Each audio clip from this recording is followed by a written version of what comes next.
Hey there, folks. Picture this middle of nowhere, Mississippi, rain coming down so hard it's like the sky's got a personal vendetta, and there I am, driving my beat-up Chevy through sheets of water, headlights barely cutting through the dusk. I'm Jake, just a guy trying to keep my family's farm afloat, when I spot some woman standing dead center of the road, soaked to the bone, clutching a bag like it's her lifeline. She looks like she's one gust away from breaking, so I lean over, pop the passenger door, and call out, "Get in. You're gonna freeze out there." Her eyes snap to me, wide, scared, not just startled, but that deep, gut-twisting fear, like she's seen too much to trust a stranger's voice. I keep my hands on the wheel, palms up, trying to look as harmless as a guy my size can. "I'm not gonna hurt you," I say, soft as I can, just offering a ride, somewhere dry.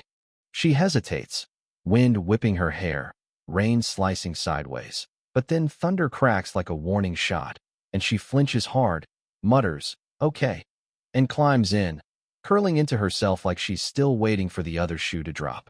"I'm Jake," I say after a beat. "You don't gotta tell me your name." She's quiet, shivering, then whispers, "Lila." That's it, just Lila, and we drive on, wipers squeaking, silence heavy but not uncomfortable, like we both know words won't fix what's broken. I take her to my place, Willow Creek Farm. Nothing fancy, just a weathered house, a barn, and a little cabin out back where my mom, Esther, used to host church friends before her stroke stole half her words.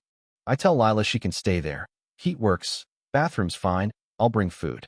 She looks at me, eyes sharp, and asks, "Why are you doing this?" I shrug, staring out at the rain. "'Cause you look like you needed someone to stop, that's all." She nods, takes the stew I bring later, beef and cornbread, still steaming, and shuts the cabin door with a quiet click. Mom's awake when I check on her voice raspy but sure. "She's scared, Jake." I nod. "Yeah, but she's safe now." Next morning, Lila's up early, wrapped in one of Mom's old sweaters, looking less like a ghost. I'm at the stove, bacon sizzling, coffee brewing, and I invite her to eat with us.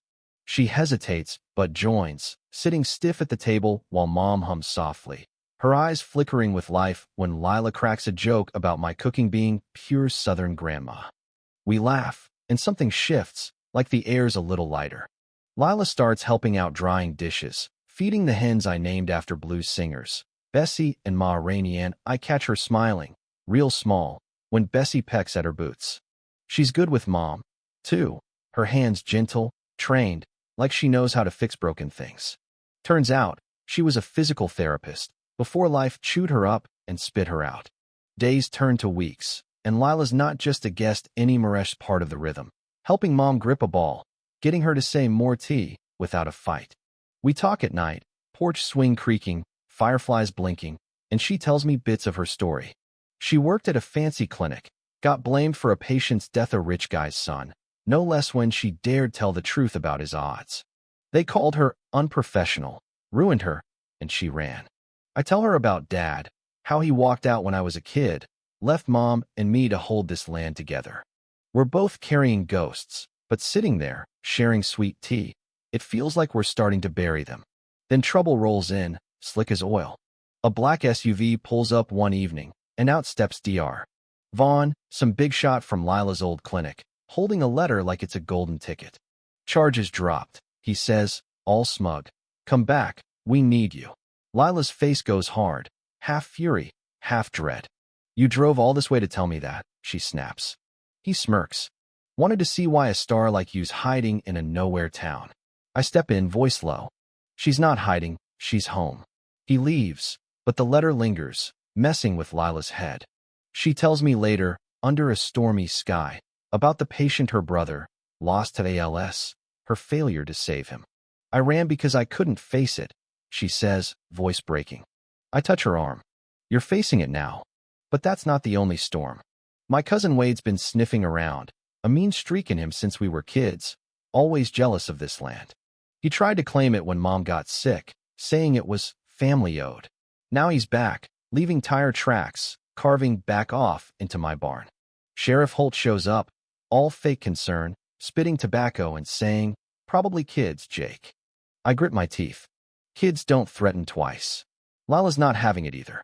When it's a fire, Sheriff, will you still call it kids? Holt shrugs, drives off, and I know he's in Wade's pocket small-town power games, same as ever. Lila finds Mom's old papers in a hidden drawer, deeds, letters, proof our family saved this land fair and square when Wade's dad lost it to debt. This is your shield, she says, eyes fierce. We take it to Sarah Klein, a lawyer who doesn't flinch at bullies. She sets up a town meeting, and word spreads like wildfire. Church ladies, market folks, even the grumpy mailman. That night, the hall's packed, Wade in the back, arms crossed, glaring. Sarah lays it out, deeds, history, Wade's lies, then projects, that carved threat on a screen. Gasps ripple through the crowd. Mom rolls forward, voice shaky but strong. Truth don't bend to loud mouths.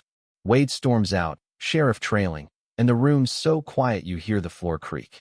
Back home, Mom's asleep by the fire, smiling like she hasn't in years. Lila and I sit on the porch, stars bright, air crisp. I came here lost, she says, voice soft. Never thought I'd find home. I look at her, heart full. Maybe we both saved something. But as we sit, I wonder, will Wade really back off? Or is he just biding his time? Small towns hold grudges, and power doesn't let go easy. What do y'all think? Does truth always win? Or do some fights never end? Drop a comment, tell me where you're watching from, and if you've ever stood up to a bully like Wade. Let's talk.